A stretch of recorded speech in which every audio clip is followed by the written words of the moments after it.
Alright guys, so here's my update for the weekend. For the week, it's actually like Monday night. I had to make a couple modifications to this before I showed you. But anyways, this is it. I kind of got bored with doing the brake lines and the boxing plates, so I'll move on to that when I'm done with this. Just figured I'd go in a different direction. I had this tank sitting around and I'm like, what am I going to do with it? So I figured I would figure out where to put it. And so I moved it around a couple different spots, did a couple different things, and then I figured out, you know what, I like it here. It's a nice flat spot. I've got plenty of clearance between my axle and it. I'm debating whether I'm going to make some kind of like plate for it. I mean, I don't foresee anything going up and hitting it, but I may make some kind of like plate just in case something gets wedged up in there, you know what I mean? Alright, so let me tell you a little bit about this. I originally was just kind of going to use this to support the top of the tank and then run something like this across the frame. And then I decided, nah, let's just make a cradle out of it. That way the whole thing can be lifted out as a module. So if a fuel pump dies or something happens to the tank and I got to take it out, it would be kind of a pain because it's above the rear end. And yeah, I mean, it would just suck. So I figured, you know what the hell, let me just make a cradle for it. And then that way I can just hook an engine hoist to it. I'll just weld on a couple like chain links or something, you know, I mean, I might strap some stuff to it, you never know. I mean, but to pull it out, and so I figured that's what I'll do. So tell you a little bit about it here. It is 2" by 1/4" angle iron along the frame rails here. Then I got the 2x4 120 wall coming up and across, and then this is 2" by 1/4" angle iron on the back, or excuse me, on the front, and then also on the back. I had a piece of 1/8 back here. I didn't really like it. Now the 1/8 held up for like 3 years holding my tank between the frame, but I figured, you know what, let's just make it beefy. So I cut that out and then I welded in this piece of 1/4" angle iron. So it's a pretty beefy piece. It's kind of heavy, probably maybe a little bit heavier than I wanted. However, it ain't gonna go nowhere, I don't think. I still got a lot of welding to do. I cut my 45s, and you know, I don't know, I didn't have too big of gaps. I mean, some of them fit really nice, like you can see those there. I had one like kind of sort of biggish gap, but I welded it so that way when the camera scrolled past it, you wouldn't judge me. But that's it. So now, where I'm at with this sucker, I kind of wanted it to be serve two purposes. And so what I was thinking about doing is I'm going to mount my shock tabs here, and I want to run my shocks up here, and I want to mount them either to this tube, or maybe, I'm not sure how I'm going to do this. I just kind of cut these, and I just wanted to kind of sit back and look at it. So really, what I want to do is mount the shock tabs off of something. Now this is 1.5" 120 wall tubing. I'm not sure if that alone will be enough to mount my shock off of. So I'm thinking either running like a couple smaller tubes up here just for some bracing, and then like weld some kind of plate maybe in between all of it. You know, space them out and then like weld a plate in between them all. And then put my shock tabs off of that. I mean, that could probably hold.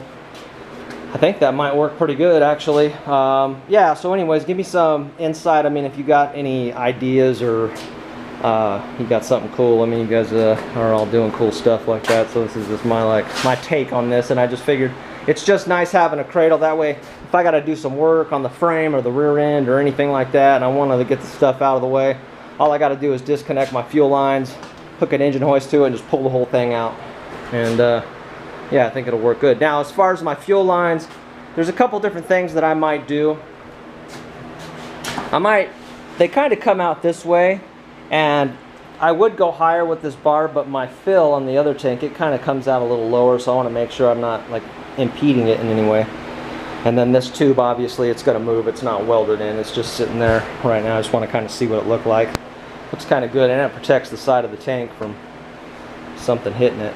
But anyways, so I think I might either run my fuel lines, I might just come down and just kind of go out through here and down to the frame rail. I was also thinking about like doing like hole saw, like, you know, cutting a couple holes or just like one oval hole. But anyways, a couple holes, one for the fill, one for the return, running them through there, and then, you know, down and out. But the only problem with doing it here is if something fell back, you know, it could potentially crush the fuel lines. I kind of like it here because like ain't nothing really going to be in there. And then I can kind of just go right down to the frame rail Maybe I could put some here, I don't know, but that's a pretty robust line, but still.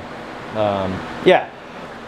So then on the top, what I'm thinking about doing is maybe just making a plate. Maybe just put a couple like tabs off of here, and then just a couple little bolts, and then I'll just have a plate that covers kind of like, you know, maybe even that comes over and just goes around this or something, I don't know.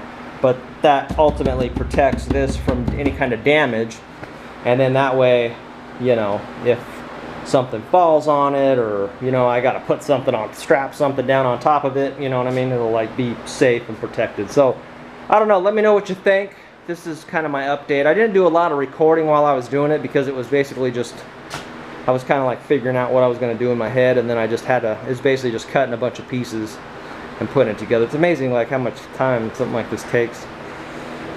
But anyways, I try to find some time to get out here. So this week I'll do more to it. I'm going to look for your guys' responses, see if you have any other ideas over here. Let me know if you think that'd be cool to do two more, like tubular uprights, and then maybe weld like a plate in between it all, and then maybe make my, you know, space out my shock mounts, and then that way it'll have a pretty decent distance between that and the frame. And then I think with the flex, I don't really think it's going to hit anything. These are going to go away anyway, so yeah, I don't know. But anyway, so let me know what you think. That is all, guys. So if you have any questions on this, hit me up. And I don't know, I kind of think it came out kind of better than I thought it was going to come out. So I'm kind of happy with it. Obviously, I can't cut 45 degree deals. I had a pretty decent gap here, so I was like, oh, I'm just going to weld it before I do the video. That way you guys don't judge me. But that's it. So yeah, so this week I'll continue on. I'll just get this all fixed up, figure out my shock mounts, then boxing plates, figure out my brake cables. And they're actually extended parking brake cables. I don't know if I explained it to you, but this truck originally had longer park brake cables. The like 84 and up had longer style, so it had a really long one from the passenger, and it connected to one from the driver's side that was shorter than the passenger, but a lot longer than this cable here. And so I spent, what did I spend? I think I spent like 12 bucks a piece. I got these from Summit. They're just some Dorman parts, so you can see how long that cable is. And so I got two driver sides, and somebody said that they work. Now, the reason I have this old school setup on here is because I took the park brake setup off of the K10 because it's a 79, and I used the rear end and stuff, so I didn't want to, and I just thought it'd be easier because of the backing plates and how these go in there.